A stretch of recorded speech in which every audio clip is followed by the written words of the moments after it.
On the evening of the 3rd of April, 1817, a young woman knocked on a cobbler's door in a small English village. She wore a black gown and a black turban. She spoke a language nobody had ever heard, and everything she owned in the world was tied up in one small bundle, a few halfpennies, and a single sixpence, which was counterfeit. 10 weeks later, that same woman was living in a country mansion. The finest families in the west of England were competing to entertain her. Scholars studied her handwriting. A society painter did her portrait in oils. The newspapers introduced her to the nation as royalty, a princess from an island on the far side of the world. Here is the strange part. She never asked for any of it. She never demanded money. She never signed a false paper. For most of it, she barely said a word anyone could understand. Because she was not a princess, she was a cobbler's daughter from Devon. A servant girl who had scrubbed floors in other people's houses, slept in a London workhouse, and walked half of England begging for bread. This is the story of how the most educated people in Regency England looked at a homeless woman speaking gibberish and talked themselves into a fairy tale. The story of Princess Caraboo. Her real name was Mary Willcocks, and she was born around 1791 in Witheridge, a farming village in Devon. Her father mended shoes. The family was poor even by the standards of poor. By the age of 8, she was working, spinning wool, weaving, then laboring on farms. As a teenager, she went into service, first as a maid in Exeter, then in London. And it was in London that things started to slide. She passed through St. Mary's workhouse. She talked her way into the Magdalen Hospital, a charity for reformed prostitutes, under a story that wasn't true. Employers found her strange. One described her simply as odd and eccentric. And everywhere she went, Mary told stories. She said highwaymen had seized her on Salisbury Plain and threatened to shoot her as a spy. She said she had once walked from London back to Devon dressed as a man. She said a man named Baker had married her and abandoned her, so she carried his name. In 1816, she gave birth to a child. The child died within months. How much of any of this was true, nobody could ever fully untangle. That was the point. Mary Willcocks had spent 10 years practicing one single skill, inventing a better life out loud, and watching people's faces to see what they believed. In the spring of 1817, she stopped telling stories in English. The village was Almondsbury, in Gloucestershire, a few miles north of Bristol. The woman who appeared there on the 3rd of April looked exhausted. Black gown, muslin frill at the neck, a dark shawl wound around her head like a turban. She made signs that she wanted to sleep, and answered every question in fluent, confident nonsense. Understand what she was risking. In 1817, an unknown beggar with no name and no parish could be jailed as a vagrant. This was not a game. The overseer of the poor was called, and he passed the problem up to the local magistrate, Samuel Worrell, who lived nearby at Knoll Park. Worrell's household threw everything they had at the mystery. His wife, Elizabeth, an American, took pity on the stranger. His valet, a Greek who handled several languages, listened to her and gave up. The woman refused meat. She drank only water and tea, and before she touched the tea, she covered her eyes with one hand and murmured a prayer. Offered a bed, she lay down on the floor beside it instead, until someone showed her what a bed was for. Only one sound she made meant anything at all. She pointed at herself again and again and said, "Caraboo." The magistrate stayed suspicious. He had her sent to Bristol to be examined, and for a while she was lodged at St. Peter's Hospital, one step from a vagrancy cell. She kept the act going, day after day, in front of magistrates, doctors, and curious strangers. Not one syllable of English. Then a Portuguese sailor named Manuel Enesso walked into the story, listened to her babble, and announced that he understood every word. Her name, he explained, was Princess Caraboo. She came from an island called Javasu in the Indian Ocean. Pirates had carried her off from her home. After months at sea, she had thrown herself overboard in the Bristol Channel and swum ashore. "Everything checked out," said the man who was making it up as he went along, possibly for a laugh, possibly for a drink. There was no way to verify a word of it. Nobody could speak to the princess except through him, and he soon vanished from the record. It didn't matter. The Worrells had their miracle, and Caraboo moved back into Knowle Park as an honored guest. The performance that followed ran for 10 weeks, and it was flawless. She made herself a bow and arrows and shot with real skill. She fenced. When she thought she was alone, she swam naked in the lake at dawn. She prayed to a god she called Allah Ta'ala, sometimes from the top of a tree. Shown a print of a pineapple, she cried out, "Anana," close enough to the real word for pineapple in the East Indies to make learned men gasp. They gave her pen and paper, and she filled pages with a flowing script of hooks and loops that looked like nothing on earth. Samples went to the universities. One learned man declared it the writing of no known language. A physician in Bath, Dr. Wilkinson, checked her speech against a printed encyclopedia of alphabets and pronounced her genuine. Then he did something fatal. He wrote to the newspapers. Caraboo became a celebrity. Bath received her like visiting royalty, and fashionable ladies fought to sit near her. The painter Edward Bird did her portrait in oils. An engraver named Branwhite copied her likeness for the press, and the Bristol Journal printed it, together with her description for the whole region to admire. A boarding house keeper in Bristol named Mrs. Neal looked at that portrait for a long time. Months earlier, a young woman had lodged in her house. Pleasant girl, West Country accent, a little strange. In the evenings, she had entertained Mrs. Neal's daughters by rattling off an invented language of her own just to make them laugh. When she left, she had wound a shawl around her head like a turban. Mrs. Neal came forward.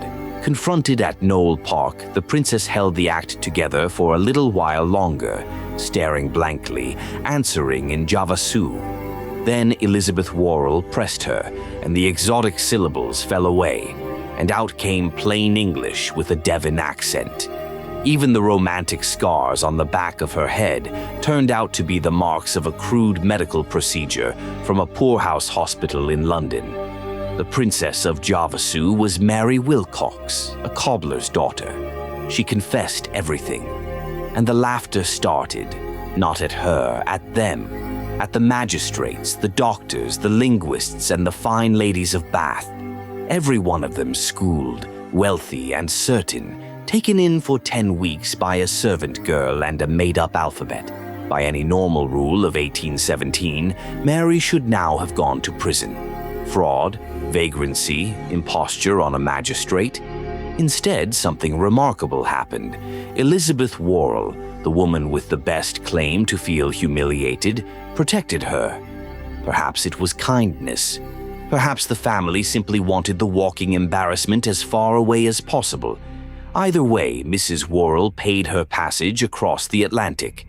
On the 28th of June, 1817, less than 3 months after that knock on the cobbler's door, Mary sailed out of Bristol on a ship called the Robert and Anne, bound for Philadelphia.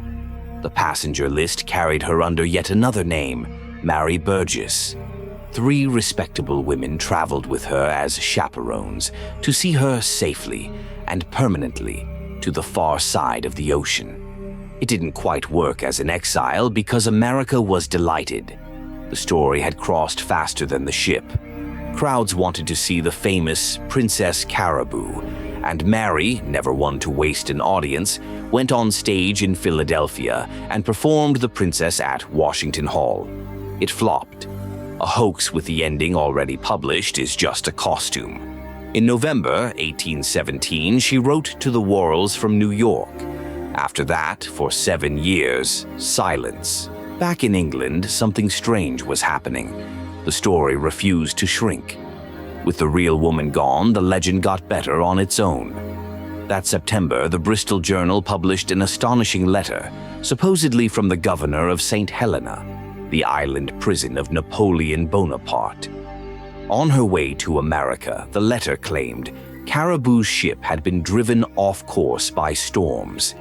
She had come ashore at St. Helena in a small boat, and there the fallen Emperor of France had met her, been enchanted by her, and asked to marry her. None of it happened. St. Helena is a rock in the South Atlantic, thousands of miles from any sane route between Bristol and Philadelphia. The letter was an invention, printed as news. Sit with that for a moment. The same press that had just finished exposing Mary Willcocks as a fraud immediately started manufacturing new fictions about her because the fictions sold. The public had been shown the truth, shrugged, and asked for more of the story. Mary had lied to a magistrate for 10 weeks. The newspapers would go on lying about her for decades.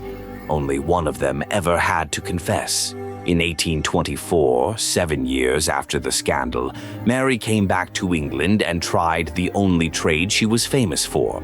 She hired a room in New Bond Street in the middle of fashionable London and exhibited herself as Princess Caraboo.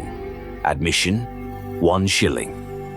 The woman who had once held drawing rooms spellbound without a word of English now stood in costume, on display, waiting for the crowds. The crowds did not come. There were attempts in Bristol and in Bath, and by some accounts she toured in France and Spain. It all came to nothing, and it was always going to. The whole power of Caraboo had lived in one question: what if she's real? Mary herself had answered it, out loud, in a Devon accent, in front of witnesses.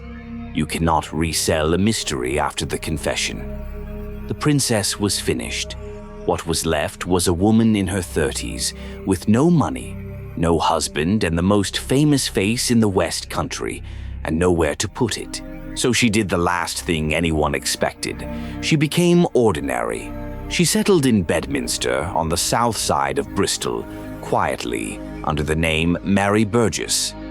In 1828, she married a man named Richard Baker. A year later, she had a daughter, Marianne, and she found a trade.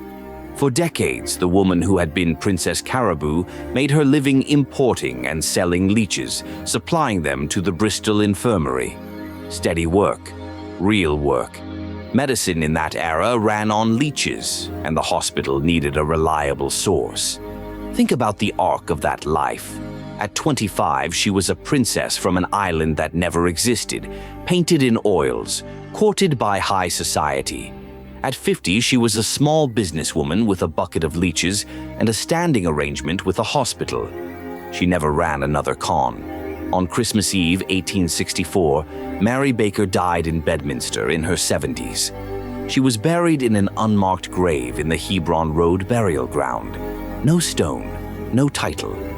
Her daughter lived alone in the same district until 1900, when she died in a house fire, and the line ended there. So what exactly was the crime here? Look at the case file and try to write the charge sheet. She took no money. The one coin in her pocket, that counterfeit sixpence, she never even spent. She forged no documents unless you count pages of loops and hooks that never claimed to be anything. She asked for nothing. Every gift, every dinner, every column of breathless newsprint was pressed on her by people begging her to be what they had already decided she was. That is what makes Caraboo different from almost every imposter who came after her. The tick-born claimant, the fake heirs, the counterfeit countesses, they all reached for a fortune, and the reaching is what hanged them in court. Mary Willcocks just knocked on a door, said nothing anyone could check, and let the imagination of her betters do all the work. The scholars authenticated her because they wanted a discovery. The gentry adored her because they wanted a princess. England conned itself, and she simply declined to interrupt. A servant girl with no schooling held up a mirror to the smartest people in the country, and they bowed to it. The file on Mary Willcocks, of Witheridge, Devon. Known as Baker, known as Burgess, known for 10 extraordinary weeks as Her Royal Highness Princess Caraboo of Javasu. Case closed.